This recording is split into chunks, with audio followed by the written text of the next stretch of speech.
क्यों छीन लेते हैं लोग बेटियों से उनका मायका। घर की दो बहुओं में बड़ी बहू थी मीरा और छोटी बहू नेहा। बड़ी बहू देखने में ठीक ठाक थी, लेकिन छोटी बहू देखने में बहुत ही सुंदर और सुशील थी। नेहा का रंग दूध जैसा सफ़ेद, बिल्कुल गुड़िया सी लगती थी वह। तभी तो आस पड़ोस की औरतें नेहा की सास से कहती, शैलजा तुम तो बहू के रूप में बिल्कुल गुड़िया लेकर आई हो। मीरा नेहा को पसंद तो नहीं करती थी, पर कभी कभी अनजाने में मीरा को उस पर बहुत प्यार आ जाता। लेकिन फिर से उसे अपना जेठानी वाला रूप याद आता और वो फिर से नेहा पर किसी न किसी बहाने भड़क जाती। रक्षाबंधन का त्योहार आने वाला था। मीरा अपने भाइयों के लिए बहुत सारी शॉपिंग कर रही थी। अगर बेटी खाली हाथ मायके जाए तो इज्जत कम मिलती है। नेहा सारा सामान देखने के बाद उसकी तारीफ तो खूब करती, लेकिन साथ ही वह दुखी भी हो जाती क्योंकि नेहा का परिवार नहीं था। दूर के रिश्ते की किसी मौसी ने पाला पोसा और शादी कर दी। मीरा 3 भाइयों की इकलौती बहन थी, तो इसलिए उसे घमंड बहुत था। रक्षाबंधन के दिन सुबह ही मीरा जल्दी से तैयार होकर मायके चली गई। इधर नेहा बहुत उदास थी। आज उसे महसूस हो रहा था कि काश उसका भी कोई होता। नेहा का उतरा हुआ चेहरा देखकर मीरा को बहुत ही सुकून मिल रहा था। दोनों देवरानी जेठानी 3 साल से साथ रह रहे थे, लेकिन मीरा को नेहा की खूबसूरती आंखों में खटकती थी, तो नेहा मीरा के मायके की बातें सुन सुनकर जल भुनकर राख हो जाती थी। फिर रक्षाबंधन आया। इस बार भी मीरा ने बहुत सारी खरीदारी की और सज धज कर नेहा के पास आई। मीरा कहने लगी, नेहा मैं मायके जा रही हूँ, किट्टू को नाश्ता करा देना और स्कूल भेज देना। मुझे वापस आने में थोड़ी देर हो सकती है।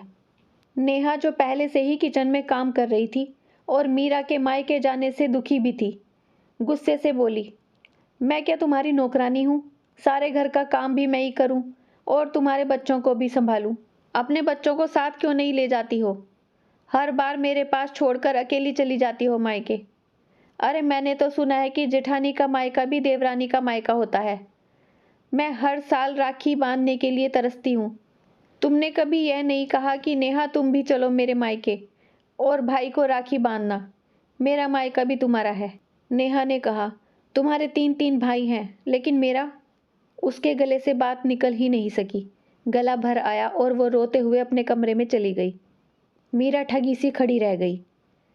उसको अपनी गलती का एहसास हुआ, क्योंकि शादी के इतने साल बाद आज नेहा ने पहली बार उससे इस तरह से बात की थी। नेहा अपने कमरे में जाकर काफ़ी देर तक रोती रही।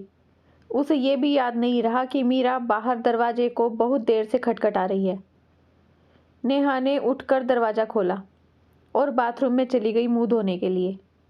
जब नेहा वापस कमरे में आई तो उसने देखा मीरा उसकी अलमारी से साड़ी निकाल रही थी। नेहा ने पूछा, ये क्या कर रही हो दीदी? मीरा ने कहा, जल्दी से तैयार हो जाओ, हम अपने मायके चल रहे हैं। इतना कहकर मीरा कमरे से बाहर चली गई।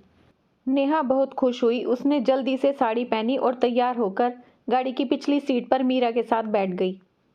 रास्ते में नेहा ने मीरा से कहा, मुझे माफ़ कर दो दीदी, मैंने गुस्से में पता नहीं आपको क्या क्या कह दिया। मीरा ने उससे कहा, ठीक है, कोई बात नहीं, गलती हम दोनों से हुई है। कुछ समय बाद गाड़ी रोड से थोड़ी अंदर जाकर एक पुराने टूटे फूटे घर के पास रुकी। मीरा ने गाड़ी से बाहर निकलकर नेहा को आवाज़ लगाई, बाहर आ जाओ नेहा, हमारा मायका आ गया। नेहा हैरान होकर पूछती है, ये क्या कह रही हो दीदी? मायका? मीरा ने कहा, नेहा मेरे माँ बाप के गुजरने के बाद मेरे 3 भाइयों या भाभियों ने मुझे न कभी बुलाया और ना मैं कहीं गई। रक्षाबंधन के दिन बहुत बुरा लगता था मुझे, और ससुराल में भी सास और ननद को क्या कहती कि मेरे 3 भाई होते हुए भी उन्होंने मुझे दूध से मक्खी की तरह निकाल कर फेंक दिया। इसलिए मैं घर से बहाना बनाकर हर साल यहाँ पर आ जाती हूँ। यह मेरे पिता का पुश्तैनी घर है, जो अब खंडर बन चुका है। मैं यहाँ मोहल्ले के बच्चों को मिठाइयाँ और खिलौने देकर वापस घर चली जाती हूँ। इसलिए मैंने तुम्हें या किसी को इस बारे में कभी कुछ भी पता नहीं चलने दिया। तुम तो बिन भाइयों की हो, इसलिए दुखी हो, और मुझे देखो, मेरा भरा पूरा मायका होते हुए भी कोई नहीं। नेहा बर्फ की तरह ठोस होकर मीरा को देखे जा रही थी। वापस आते समय उसके मन में बस यही एक सवाल था कि लोग क्यों छीन लेते हैं बेटियों से उनका मायका। दोस्तों कैसी लगी ये कहानी आपको? अपने विचार कमेंट्स में ज़रूर बताइए। अगर कहानी अच्छी लगी है तो लाइक शेयर सब्सक्राइब करना मत भूलिए। अपना खूब सारा ध्यान रखिए, खुश रहिए, मुस्कुराते रहिए।